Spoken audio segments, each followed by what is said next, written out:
Hello అండి. ఇవాళ ఇంకా మళ్ళీ లచ్చక్క టీవీ వెంకట ఈరోజు మళ్ళీ వీడియో పెట్టాడు. నిన్న పెట్టలేదు, నిన్న మిస్ అయిపోయాం. లచ్చక్క టీవీ వెంకటని మిస్ అయిపోయాం.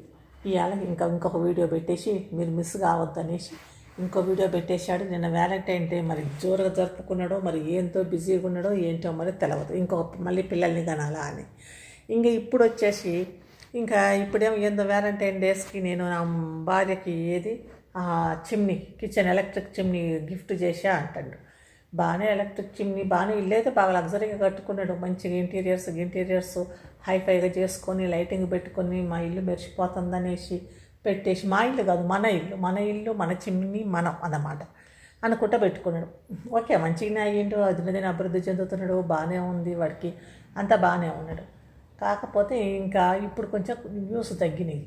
ఇంకా 4 రోజుల తర్వాత మళ్ళీ పాత ఎంకడు మొదలెదురనమాట. పాత ఏడుపు, పెండ్లాం కడుపు, ఏడుపు, హాస్పిటలు, అన్న పిచ్చోడు, హాస్పిటలు, మొదలవుతాయి. ఈ హాస్పిటల్ అనేదాన్ని తప్పకుండా వాడుకుంటా వీడియోలు చేస్తాడు.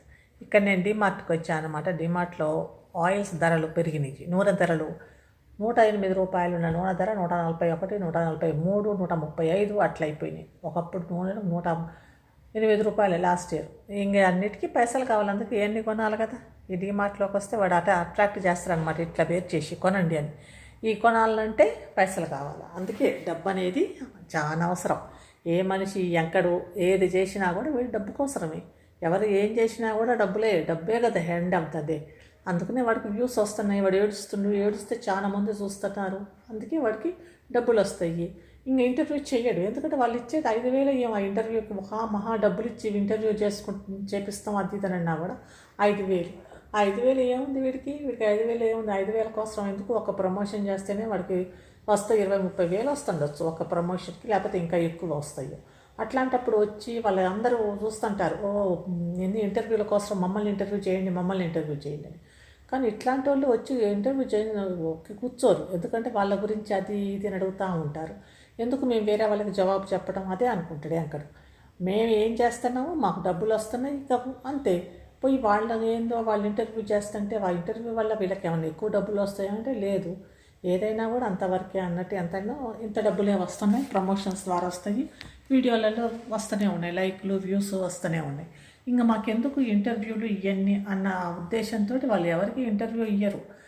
జనాలే అనుకుంటారు, వాటివి వాళ్ళు ఇంటర్వ్యూ పోయారు, వీళ్ళు ఇంటర్వ్యూ ఇచ్చి మొత్తం బయట పెడతారు అది ఇది అనుకుంటారు. కానీ వాళ్ళు ఇంటర్వ్యూ ఇయ్యరు.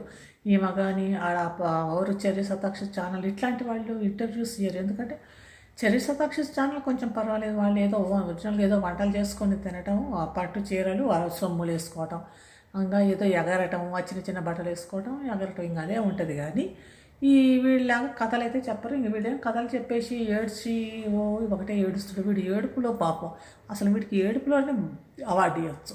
అదేంది అసలు ఏ అవార్డు కూడా పనికిరాదు, అంత ఏడుస్తుడు. ఎవరైనా ఎక్కడైనా ఏడవాలనంటే వీడు పోయేటట్టున్నాడు. ఏడుస్తాను, గుండెలు బాదుకుంటాడు, తల బాదుకొని మరి చేస్తాడు.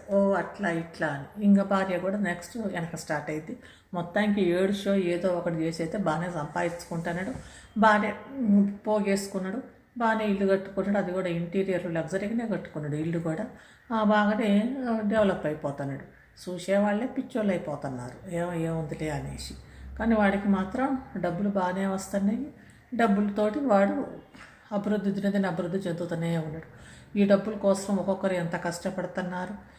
కువైట్లు పోయి అరబ్ దేశాలకు పోతున్నారు. అరబ్ దేశాలు అటు ఇటు గల్ఫ్ దేశాలకు పోయి ఆడ ఎండలో వానలో వాళ్ళు తిండి సరిగ్గా పెట్టి తినకుండా తాగకుండా అంతా ఎట్లా ఉంటారు. ఇచ్చేది ఒక 30,000 20,000 ఇస్తారు. దానికోసమని వాళ్ళు పోయడంత కష్టపడాల్సి వస్తుంది. అక్కడికి ఏముంది, హాయిగా మంచిగా వీడియోలు చేసుకుంటా ఏడ్చుకుంటా వీడియోలు చేస్తుంటే వాడికి అంత వస్తూనే ఉన్నాయి. నెలలకి ఇంకా ప్రమోషన్లు వస్తున్నాయి.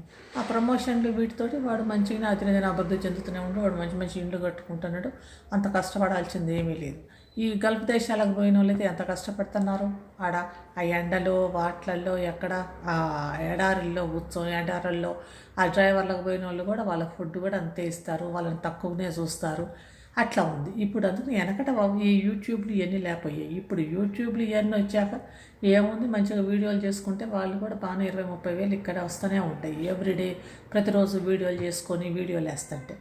కానీ వాళ్ళేమో ఇంకా ఒక్కొక్కరు నిమ్మలంగా వస్తున్నారు, వాళ్ళు చాలా కష్టపడుతున్నారు. ఇప్పుడు ఎక్కడ లచ్చక్క టీవీ ఎక్కడ ఎంత మంచిగా వాడికి వస్తూనే ఉంటాయి డబ్బులు, మంచి ఇల్లు కూడా ఎంత బాగా కట్టుకుంటున్నాడు, హాయిగా ఇల్లు కట్టుకొని అంతా మేము అది ఏడ్చి కాల్ చేసి ఏడ్చినా కూడా అది చేసి ఇది చేసి, కానీ స్ట్రైక్లు వేయడు, అందరు చూడండి అన్నట్టు చూపిస్తాడు. వాడిని ఏమన్నా కూడా ఏం పట్టించుకోడు.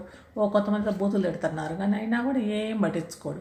మీరు అంతే ఉండండి, నేను ఇట్లనే ఉంటా, మీరు ఎంత బూతులు చెప్తే ఎంత ఏమి చేసినా కూడా నా అభివృద్ధిని మాత్రం ఆపలేరు, నా వ్యూయర్స్ని ఆపలేరు. నేను పెట్టే వీడియో పెట్టగానే చూస్తూనే ఉంటారు, లైకులు వస్తూనే ఉంటాయి, నేను అభివృద్ధి చెందుతూనే ఉంటా అన్నట్టు ఉంటారు. కానీ కొంతమంది అయితే బచ్చి బూతులు, ఆ బూతులు కూడా విపరీతమైన బూతులు, అంత తిట్టాల్సిన అవసరం లేదు. వాడు చేసేది మన పెద్ద ఏమీ ఇది లేదు, అది వాడు యాక్టింగ్ వాడు ఏదో చేసుకుంటాడు.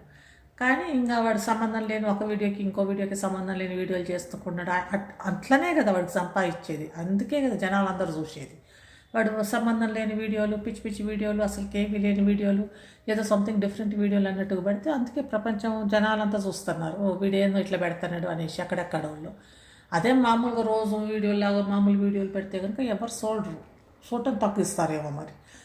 ఇట్లా పెట్టిండు కాబట్టి చూస్తున్నారు. కానీ బూతులు మాత్రం ఏదో మామూలుగా విమర్శించవచ్చు కానీ విపరీతమైన బూతులు తిట్టేస్తున్నారు. కొంతమంది అయితే ఇంక చెప్పలేని బూతులు మాట్లాడుతున్నారు. అంత మాట్లాడాల్సిన అవసరం లేదు. ఎందుకు వాడి వల్ల మన నోరు పాడు చేసుకోవడం, వాడిని ఏదో కించపరిచి వాడిని తక్కువ చేసి మాట్లాడటానికి మన నోరు మనం పాడు చేసుకోవాల్సినంత అవసరం ఏమీ లేదు. వాడు మనకు చేసింది ఏమీ లేదు, వాడికి మన తిన్నది ఏమీ లేదు, మనల్ని పెద్దగా ఏదో చేసింది ఏమీ లేదు. ఇష్టం ఉంటే చూస్తాం, ఇష్టం లేకపోతే చూడం. కాకపోతే నాకేమో కామెంట్ చేయాలని వెంకటనే చూస్తే నాకు ఏదో కామెంట్ చేసేయాలనిపిస్తుంది. అందుకే నేను కామెంట్ చేస్తామని మాట్లాడుతూ ఉంటాను అనమాట. వెంకట బలి చేస్తాడు కదా అని నాకు ఫన్నీగా అనిపిస్తుంది. వెంక బలి చేస్తున్నావు కదా అని. వాడి డబ్బుల కోసం వాడు ఇంక అందరికైనా కోటి కోసం కోటి విద్యలు అన్నట్టు వాడి విద్య ప్రదర్శించుకుంటా ఉన్నాడు. ఇంక ఇప్పుడు నెక్స్ట్ మొదలు పెడతాడు మళ్ళీ ఏడుపు హాస్పిటల్, ఎందుకంటే దాంతో వాడికి వ్యూస్ బాగా వస్తున్నాయి కాబట్టి దాంతో స్టార్ట్ చేసి దాంతోటే అభివృద్ధి చెందుతాడు. ఇంకా దినదిన అభివృద్ధి దాంతో చెందుతాడు.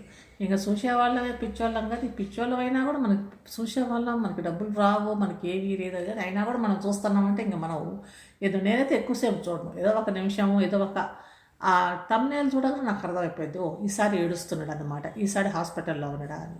కొన్నిటికైతే అసలు దానికి దీనికి సంబంధం లేదు, తమ్నేల్ కానీ వాడు చేసే వేషాలకి సంబంధం లేకుండా ఉంటుంది.